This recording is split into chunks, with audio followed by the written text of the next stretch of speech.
Welcome to the world of probiotic foods.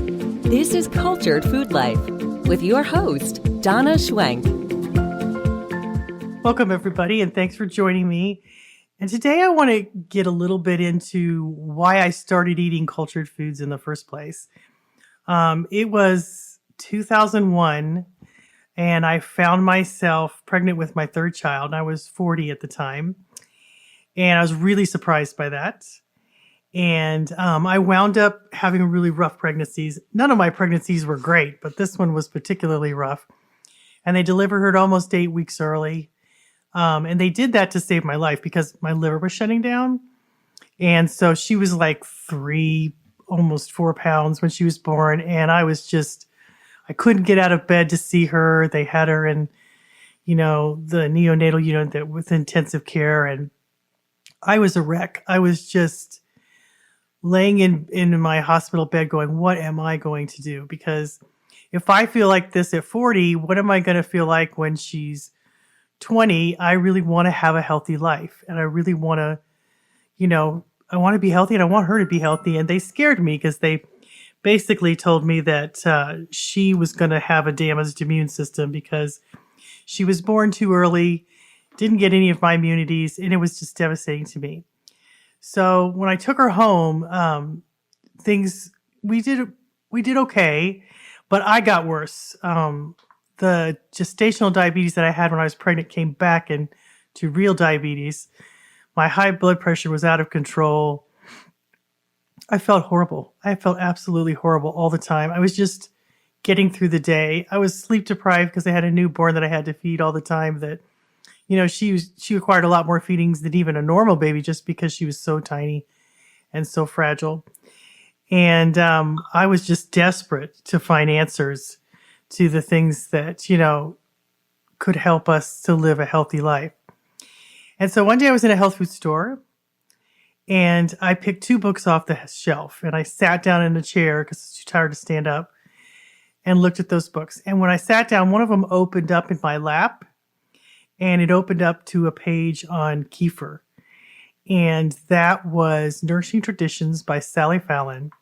And I had never heard of kefir. I didn't know what it was. I thought it was interesting. And so then I picked up the other book, which was Donna Gates' Body Ecology Diet. And it too opened to a page on kefir. And I remember jumping like, that's weird. I've never seen this. And all of a sudden, I see these 2 books with these sections on kefir. And right at that moment, a store employee walked by and said, and he was pointing to the Nourishing Tradition book and said, that's the most important book you'll ever read. You should really pay attention. And I was kind of startled by that. And then he just walked away. And so I went to the corner of the store and asked them where this kefir stuff, bought some, brought it home, and started consuming it. And then I figured out how to make it myself. And I started giving it in little bits to my 10-month-old. And like I would put a tablespoon or a spoonful in each of her bottles. And in 3 weeks, my husband walked into the living room. He was holding Holly. And he said, Donna, she's gained 6 pounds, which is a lot for a preemie in a month. And this color was in her cheeks that I hadn't seen before. She had this rosy color. She wasn't spitting up anymore. She was sleeping through the night. That had not happened. And I remember, what in the world is happening? She was better. She was so much better. And it wasn't too long after that, maybe a week or 2, that I was in the kitchen and I was doing dishes. And all of a sudden I found myself in the front yard filling up all my bird feeders. I'd been looking out the window while I was doing dishes. And I'll never forget that day. The grass was greener and I heard those birds singing. And weeks before, guys, I did not care about those birds. They could get their own food. I was too sick. And all I wanted to do was take care of those birds and fill up those feeders. And I had a sense of well-being. And I kid you not, that I had never known. My blood pressure had normalized. My blood sugars were normal. And I didn't know what had happened to me except that I had been consuming quite a bit of the kefir. It started out with a cup a day, and then I went to 2 cups a day. And I felt fantastic. And I didn't know why. I didn't know what it was. I didn't know, I knew it was good for you, but I didn't know that it would do that. So there wasn't a lot of research back then. That was 21 years ago, maybe 22 almost. So I started researching it and trying to find anything I could on it because I wanted to know what had happened to me and to Holly.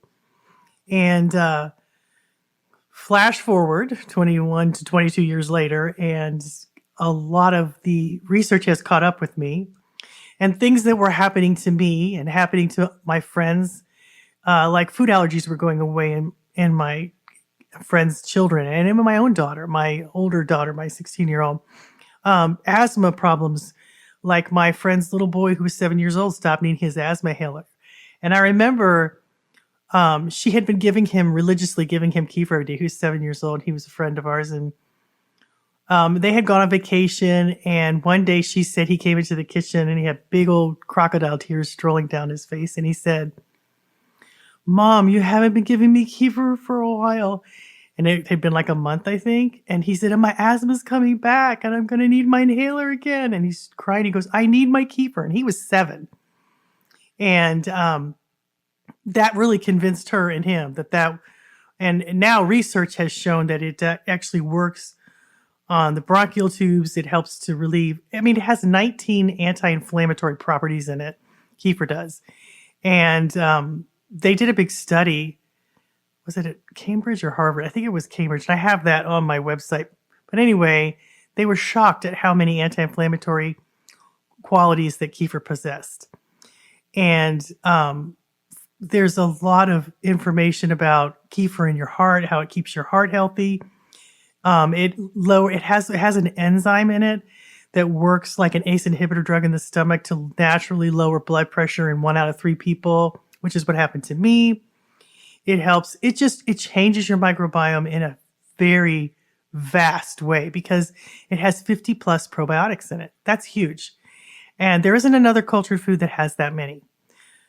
Kefir has the most of anything. And kefir is fabulous for feeding all the bacteria because there's so many strains in there. And guys, I don't do well without kefir. I like the little boy. I don't have asthma, but I have other things that kefir seems to keep in control for me. Some of the bacteria in kefir stay forever in your microbiome. Some of them are transient bacteria. So that's why you should keep consuming it because some of those transient bacteria, that means they don't last very long in the body. They exit the body, but they're so helpful. They were so life-changing for me and for my family. And one by one, my friends who thought I was crazy for making food on my counter finally succumbed to it because all of them had needs. And what shocked me was that it helped everything. It seemed to help so many things and I didn't even know why. It just worked. And it worked so well that, it turned into all of this, me having a business, which I fought for 10 years, didn't want to do it. But eventually I really wanted to help people and I just bit the bullet, decided to do it. But what a difference it has made because, now many years later, it's thousands upon thousands of people have been introduced to this, not just this food, but all the cultured foods that all do different things. All of them do different things. Cultured veggies do different things than kefir does. Although Lactobacillus plantarum is in kefir in very small amounts, but it has a very effective thing especially on people with asthma or people who have allergies. It works on any kind of stomach distress. I see it particularly with people who, have any kind of flare-ups that, like, for instance, asthma flare-ups. That's a very powerful cultured food to have because of the bacteria in it. There's a really interesting story about cultured vegetables. There was back when we had the bird flu and they were trying to figure out what to do to combat it. And it was in Korea and that they were studying this. And they found some bacteria. They had a lot of infants who had sepsis and they were giving them kimchi. And what they found was that this same thing they were giving the chickens for the bird flu was killing the bird flu. But also in infants, it was getting rid of the sepsis. And it was also working on a distant organ in their lungs and helping their lungs to improve. And they were shocked by that because they didn't think that bacteria could jump to different places, but it does. And it's a pretty profound study that they did that was really helping infants in third world countries that have a lot of problems with sepsis and things like that when they're born, and what a difference it has made. And that was cultured vegetables. And then kombucha has been, I can't say enough about kombucha because it has so many things that is so powerful for your body because it helps your liver. It assists your liver in detoxifying you. But it was one of the things that really helped convince my husband that he needed cultured foods. And it was something that we do all the time. We have that all the time. It's one of our favorite beverages. It's bubbly. It took the replacement of pop in our house. We got rid of all the diet sodas and all the junk that we had been drinking. And that really became one of our favorite things. And now we love the kefir soda, which also has a very powerful probiotic yeast in it that kombucha has too. It's called Saccharomyces boulardii. It is a very, very well-researched probiotic yeast, so it can't be killed by antibiotics. But it is very powerful for the body. And I saw a big change in my family when we started drinking kombucha. And from that day to this, we still drink it all the time. We love it. It's one of our favorite drinks to have. And it's very helpful in detoxifying you from harmful substances. It really helps clean out if you have addictive cravings, that's a great drink to have that will help you to get off of those harmful things like soda pop or Diet Cokes and things like that. It was very effective in helping us because we couldn't get off of it because we were addicted to it. And kombucha is fabulous for that. It's also good during like cold and flu season. It helps you get a lot of that junk on the back of your throat. It helps to clear out the mucus and things like that. It does so many things. And I have this all over my website. And you can go to my website at culturedfoodlife.com. And on the start menu, you'll see a drop down button. It'll be like a little smiley pot. It'll have all the cultured foods. And I'll have under the kombucha, it'll say 7 reasons I drink kombucha, 7 reasons I have kefir, 7 reasons I have cultured vegetables. And you'll see many of the reasons that I have these foods because they are so profound. And I really need to redo those blogs because there's a lot more than 7 reasons now. And those were the first 3, which I call the trilogy, kefir, kombucha, and cultured vegetables, which really is where I started. Started with kefir, then I did kombucha, and then I did cultured veggies. And I did them slowly, and they really made a difference.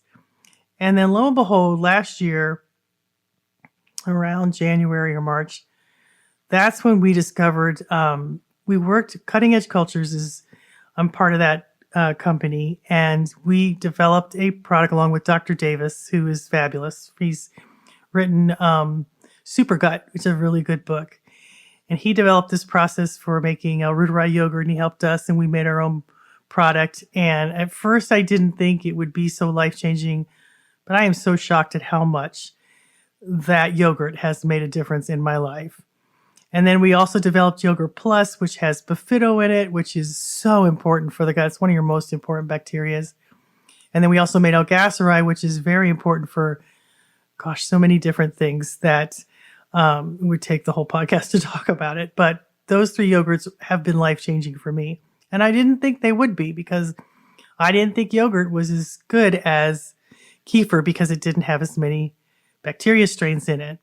But these yogurts do different things, and they help your body to get these missing microbes that many of us are missing because we've had a lot of antibiotics. 94% of the population is missing L. reuteri because it lives in the upogastro area, while most bacteria live in the colon, and this one is, this is such a powerful microbe that I have been shocked by it. I really have. It has been life-changing. It helps deep sleep. It helps you to make oxytocin. It helps to give you the hormones that maybe you're lagging or missing, like testosterone. It does a very profound anti-aging properties in your skin. Your nails get harder. Your skin looks better. You get more collagen in your skin. I didn't believe it till I tried it. And what a difference that has made this year. So every one of these foods has different strains and different microbes in it. And each one of them do different things. So you're probably wondering, okay, well, what do I start with? Well, I started with kefir. Kefir was so profound for me. And I recommend that to people starting out, unless you're attracted to something else. It really is up to you. Like, for instance, if you really want to try, the kombucha, you should try that because that may be something your body needs. Kefir has the most strains of any cultured food, but all of them do different things, and you may be needing one. So whatever you're drawn to, I would try that first. I wouldn't go full force into all of them at once because you're going to be ingesting billions and billions of bacteria. And then what happens when you do that is then they want to clean house. They want to dominate. They want to take over your gut, and they want to, dominate, and they kill off pathogens. They kill off harmful bacteria, and then they die off, and you can get a Herkimer reaction or what they call a healing crisis, which it's very short-lived, but it can be very uncomfortable because it just depends on how healthy your gut is. So I recommend just doing one thing at a time till you get used to these bacteria, and go slowly and go in slow amounts, because that's what I did.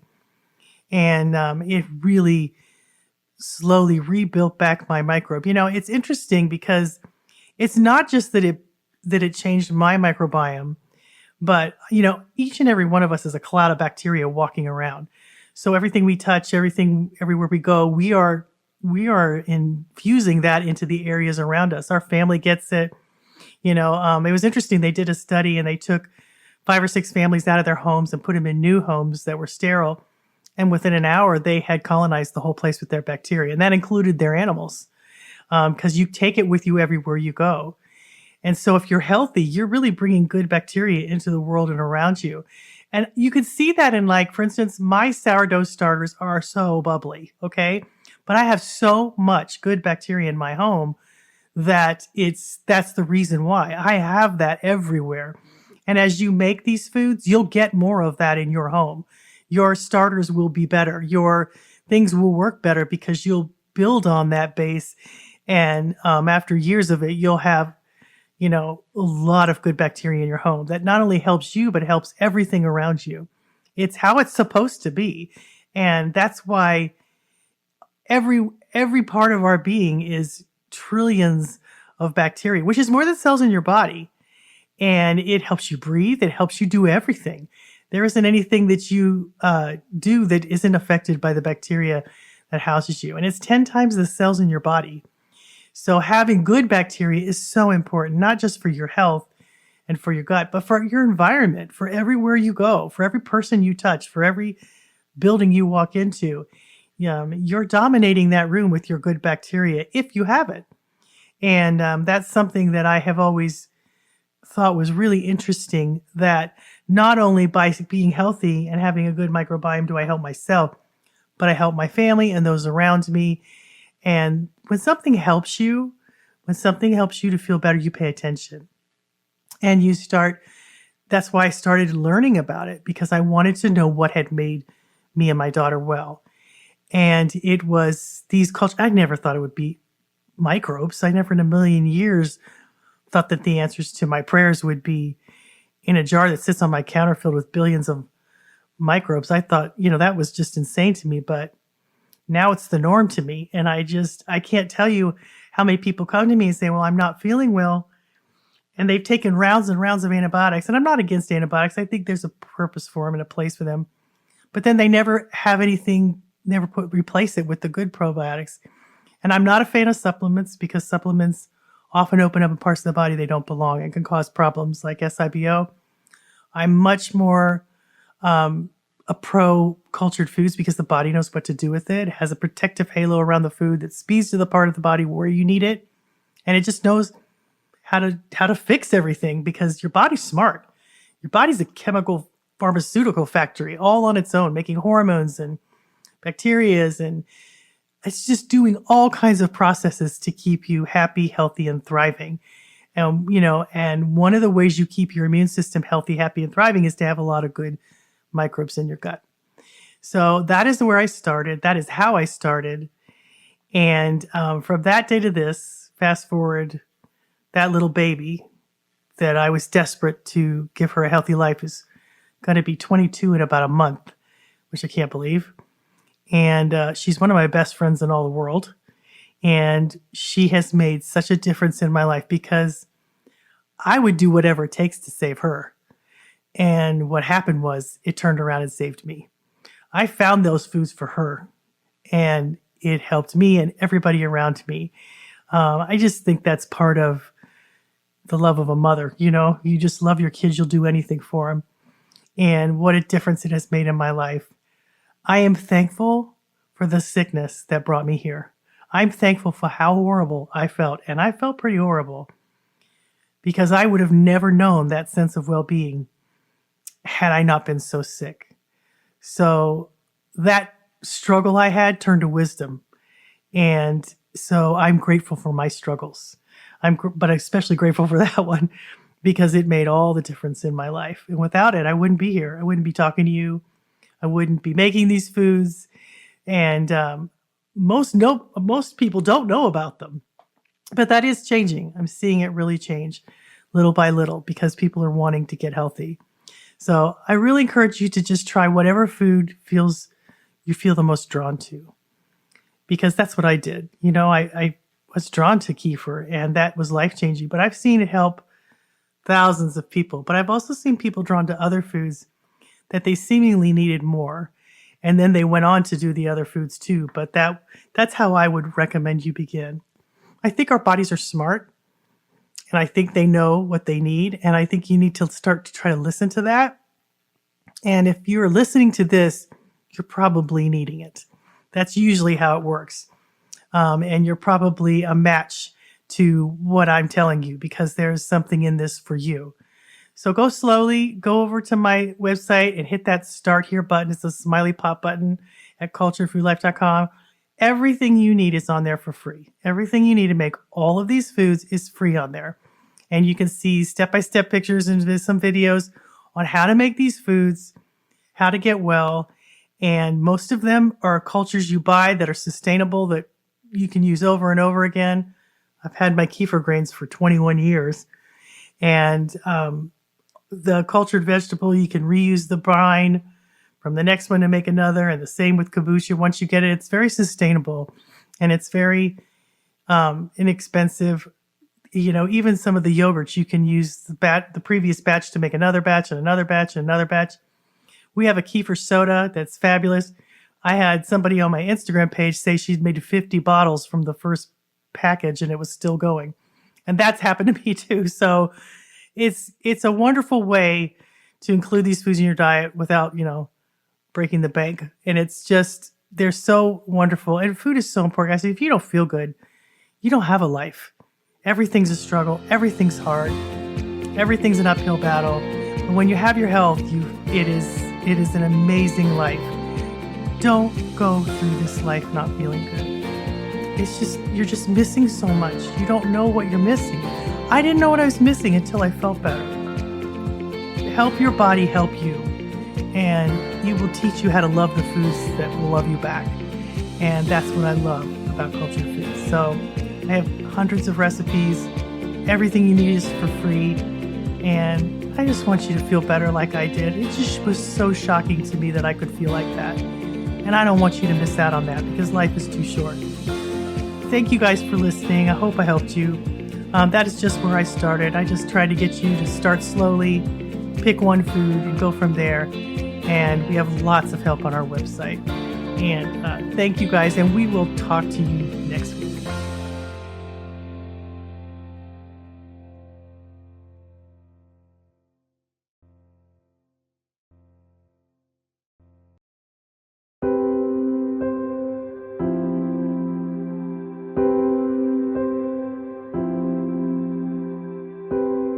It was 2001, and I was 41 years old, and I found myself pregnant with my third child. I was pretty surprised by this. I had two children already, 14 and 16, and I was not prepared to be pregnant again because I had pretty rough pregnancies. They were hard on me, and I understand now why that was, but back then, I just always dreaded being pregnant because I really suffered during my pregnancies. And I had to go to the doctor. She was due in about 7.5 weeks. And there's something that I have done for years. I've collected quotes. I place them on my walls, I carry them in my purse, I put them on my computer. Things that have meaning to me, things that give me hope and inspiration, and I carry them with me. And it was around that time that I found a quote by Joseph Campbell that said, "Sometimes you have to go down into the abyss to find life's little treasures. Where you stumble, there's your treasure." And I was getting ready to go into the abyss. I just didn't know it yet. I was laying in bed with my husband one night, and it was the night before I had a doctor's appointment. And I told him that I thought something was really, really wrong. Things felt really off to me, just like something bad was happening. I couldn't really explain it, but when I went to the doctor the next day, they immediately sent me over to the hospital. And on the way to the hospital, that same feeling came back over me, and it was really bad. It was scaring me, didn't feel right, and I started to cry. And I was afraid that something bad was getting ready to happen. I couldn't explain it, but it felt that things were not going well. And it was very long after I had felt probably the most intense part of that emotion that suddenly this wave of comfort just came over me. Almost as if somebody had put a warm blanket around me and told me that it was going to be okay.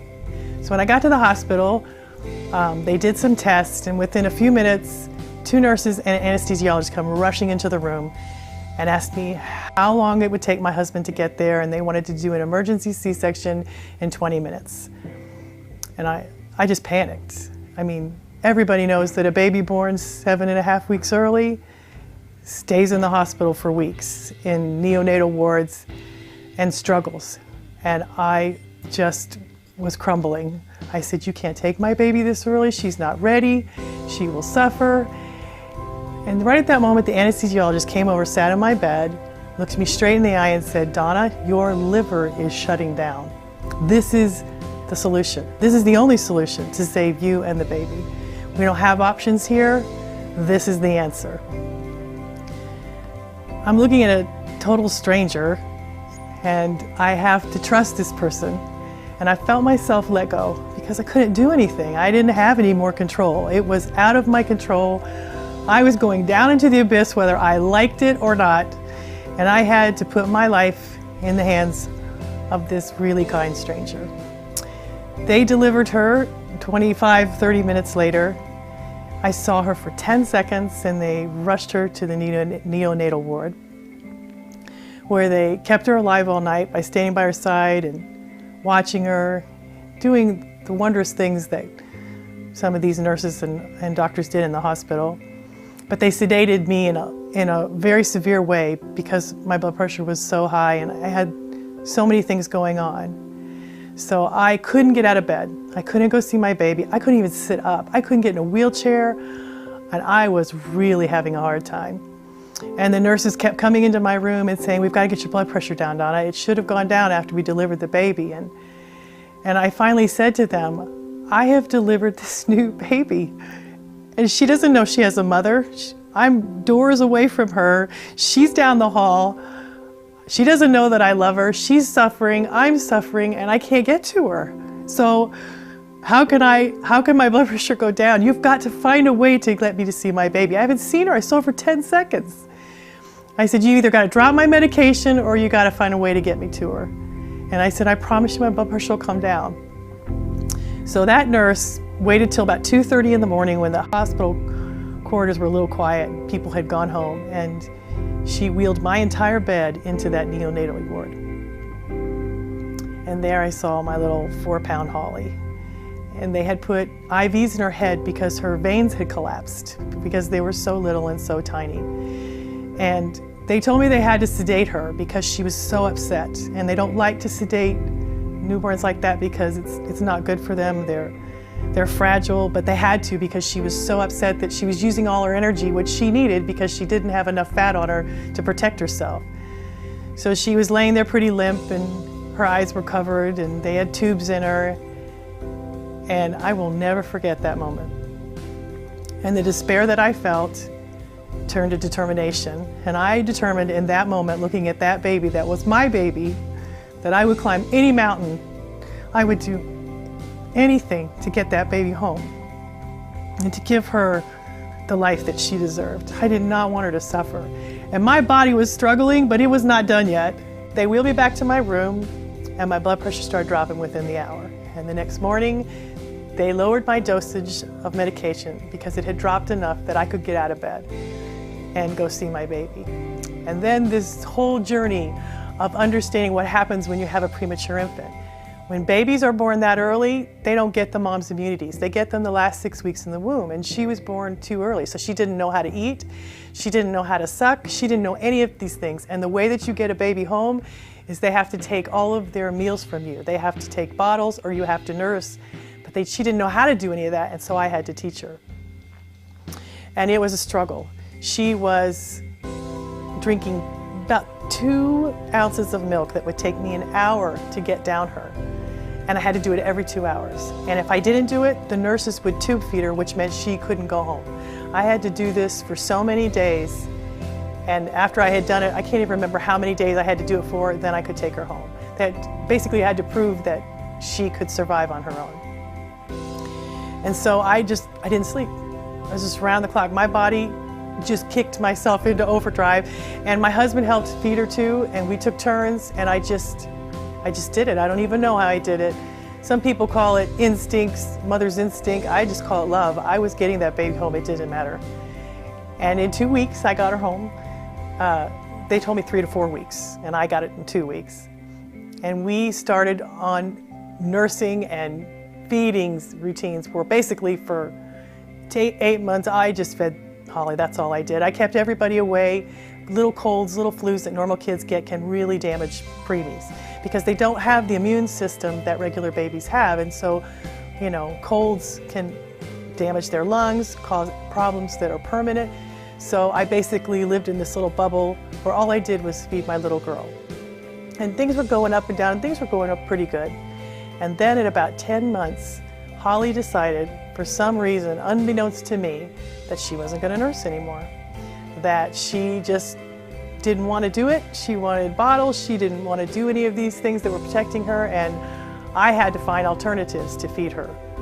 And that wasn't easy. And at the same time, my diabetes came flying back, which I had had during my pregnancy. And when you have diabetes, it makes your blood just feel thick and sludgy. Blood should flow through the veins, but when you get diabetes, it almost like caramelizes and you feel exhausted and tired, and you don't live normally like you should because you don't feel good.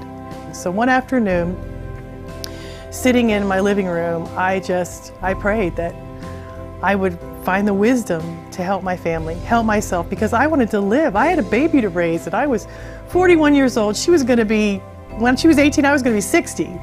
And I wanted to live a long life and enjoy her, and I wasn't living anymore. I was depressed. I was really just felt bad. I didn't feel good because I had high blood pressure again, diabetes, and I was struggling. So one afternoon, it wasn't too long after I prayed that I was in a health food store. And I grabbed 2 books off a shelf and sat down to read them. And one of the books opened to a page on kefir. And I had never heard of kefir. I didn't know what it was, but I was kind of intrigued, so I read about it. And then I picked up the other book and was flipping through it, and it too stopped to a page on kefir.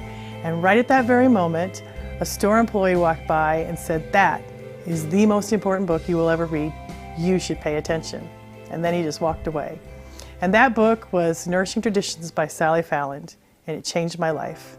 I took both of those books home. I went to the corner of the store and found kefir and started giving this to Holly in her bottles, and I started to drink it too. And then I began to make it. And it was about 3 to 4 weeks later that my husband walked into the living room holding Holly one day and said, "Donna, she's gained 4 pounds." And she had stopped spitting up all the time. She was sleeping through the night, and there was this color in her cheeks that I had never seen before.